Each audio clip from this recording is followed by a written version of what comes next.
Welcome to Let's Connect Greater Portland, a show about the changes and challenges we face and the great things that people are doing to make Greater Portland a fantastic place to be. My name is Kristina Egan, and I'm your host today. I am here with Misha Pride. He is the new mayor of the city of South Portland, and we're going to talk all things South Portland and also all things Misha. I'm really looking forward to this conversation, Misha. Misha comes to us with a law degree from the University of Maine School of Law and has been in South Portland since 2009, where he lives with his wife and two daughters. Misha is also a partner at the law firm of Drummond & Drummond in Portland and brings his legal expertise to his role in public service. Misha was first elected to the South Portland City Council in 2018 and now is selected by his colleagues to lead the city as mayor.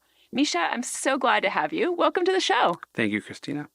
We are going to have a great discussion about South Portland, and for those of you who are listening, we welcome you join in the conversation. Join us at calling 780-4909. I'll repeat that one more time so you all can write it down and call in and talk with Misha and me. We're at 780-4909. One of the things that we've done on this show is encourage people to step up into public service and to take a chance in running. And I can't tell you how many people I've talked to who've said, like, the reason they ran is somebody asked them to, like Eben did for you. Yeah. Yeah. We find that that is a real opportunity to understand your community better. I'm sure. Have you run a competitive race since? Yes. Yeah. My second race was competitive, very competitive. I think I won by 500 votes. Wow. And I was actually sitting mayor at the time, but my opponent was a very well-known community member who was the chair of the school board. So it was Mayor of South Portland running against chair of the school board for the District 3 seat. And I did win. I did a lot of work. I worked very hard on that campaign, and I had a lot of great supporters who also worked very hard. So it was a good. And what's interesting is the very next year, my opponent, who was Richard Matthews, won an at-large seat on the council. So now we serve together. Yeah, Dickie Matthews is serving with you on that council. So, that's a great example of being in opposition, but then having to come together for the good of the community. I think it's a very big challenge for some people, but it's definitely important. Very important. And when you ran that competitive race, my guess is you spoke with a lot of South Portland residents. Did you learn something new and different during that race? Or had you already been serving for so long that you kind of already had your like thumb on the pulse of what the big issues were in South Portland? I think there were current issues that were very much on people's minds. I think because of that, I think I learned a little bit less than I probably would have if it was more general. Being an incumbent, we were looking at the tree ordinance that was passed last year, and that was brand new, even though it was 3 years ago at that point, and lots of people wanted to know my position on that. And there were other issues happening at the time that people were more eager to discuss with me than just about anything. But people were already talking to me about beach resiliency, and climate change has always been a very important topic in South Portland. Well, let's go right there, because we know that South Portland has been in the press for the really sad videos that we've seen of the traditional fishing shacks kind of floating off during these last storms. Tell us a little bit about what happened during the storm. Well, due to tidal surge or storm surge and high tide occurring simultaneously, the storm just lifted those shacks right off the rocks. I mean, there's no foundation out there. So they were just one at a time as the tide got higher and storm surge pressed more in the wind. They just sort of were lifted right off and went right into the water and then dashed on the beach. And it's very sad. It's really sad. I mean, I think a lot of, people had tears in their eyes about this because these are so iconic. In fact, my Zoom background has them in there, just how much we love how they look. Yeah, and it's for a lot of people, it's more than just looks. I mean, to your point, I have seen the number of painting I've seen of those shacks is astounding now since that happened. And my mother, who is an artist, who doesn't even live in South Portland, also has painted those shacks. Wow. And so I'm hoping to get that painting from her at some point. But it is, that's true, but equally true are sort of the touchstones in people's lives when they have memories of those shacks, the weddings that have occurred in that spot, the birthday parties, the Gosh.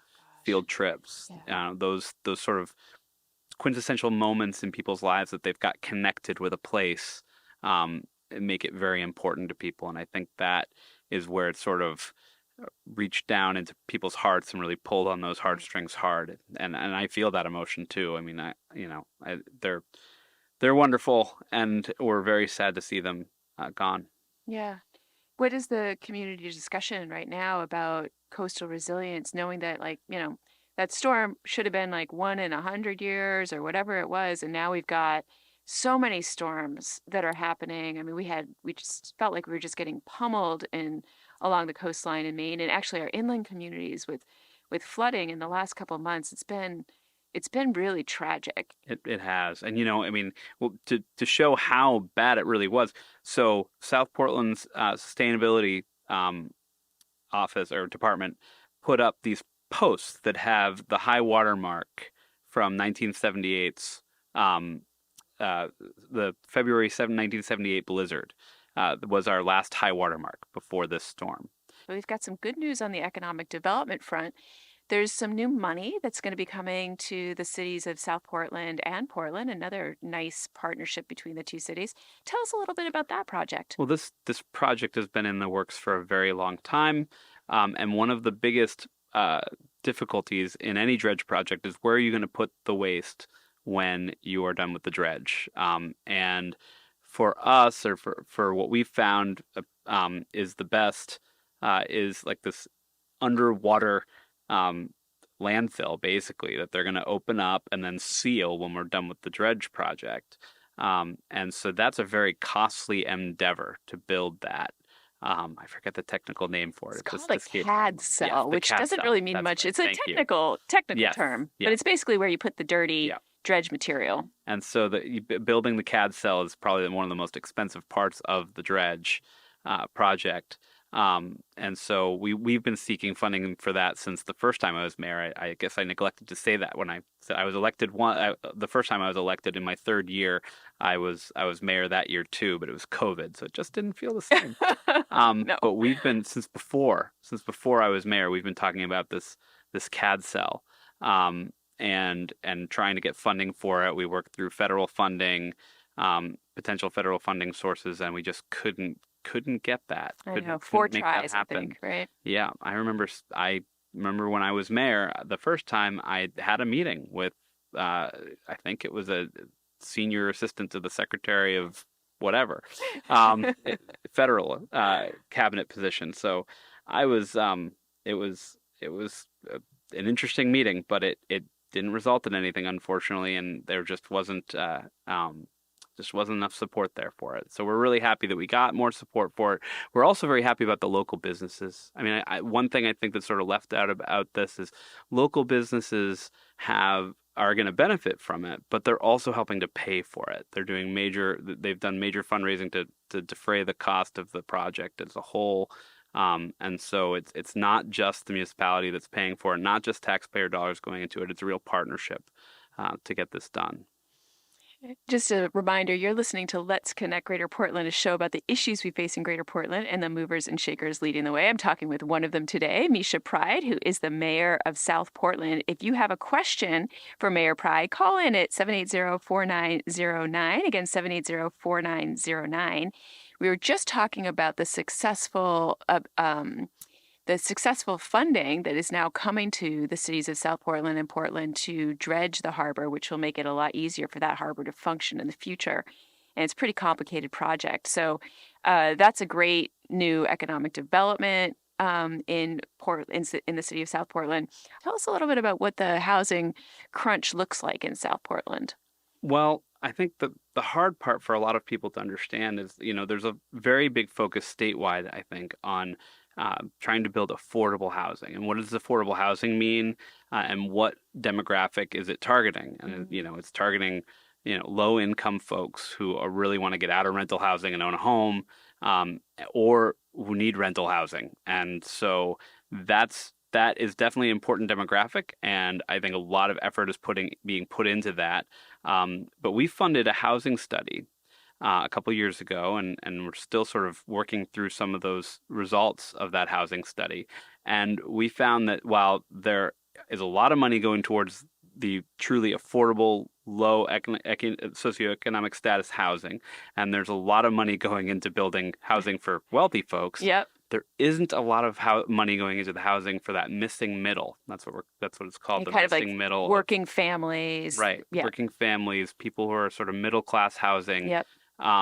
There just isn't a lot of money going into that. And so we are trying to find ways now to streamline that process of permitting and building houses, because I think one thing that has sort of become it's sort of bad optics for South Portland is sometimes people will have a hard time getting through our code office, a hard time getting through our planning process, and we just want to make that a little bit easier. So that's one thing. It's one of our council goals this year, is to help streamline the process and look at inefficiencies and try to solve those inefficiencies. So you're not alone. I mean, many municipalities are criticized for having processes that take too long, and it's all coming from folks that want to make sure that their community is designed in a way that is welcoming and feels like it retains the history.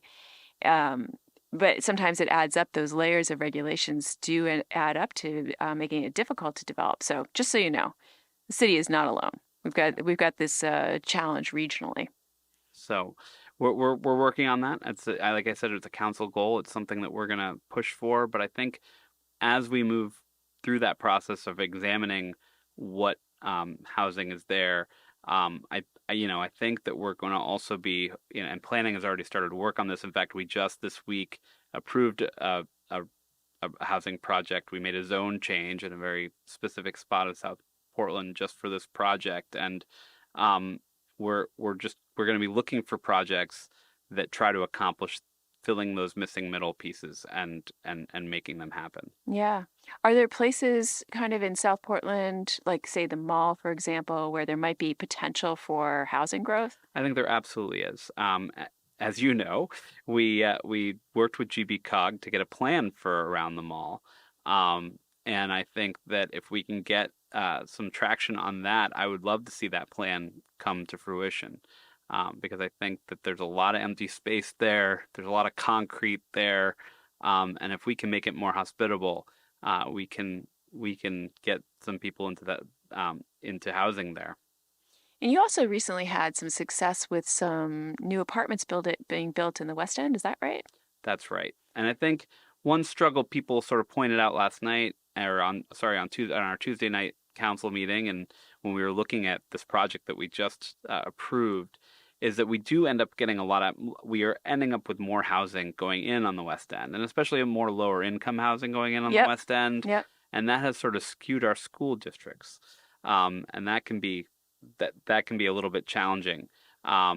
So I think we need to, as a city, look at developing on the East End too. But we also have to do that responsibly. And I think one of the hard parts is going to be maintaining character of those neighborhoods while we do that.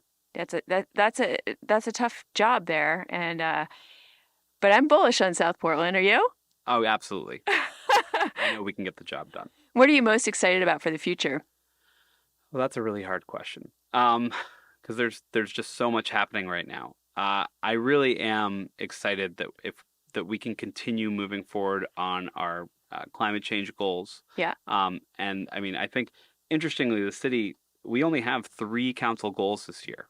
And the first one being climate change, though they are in no particular order.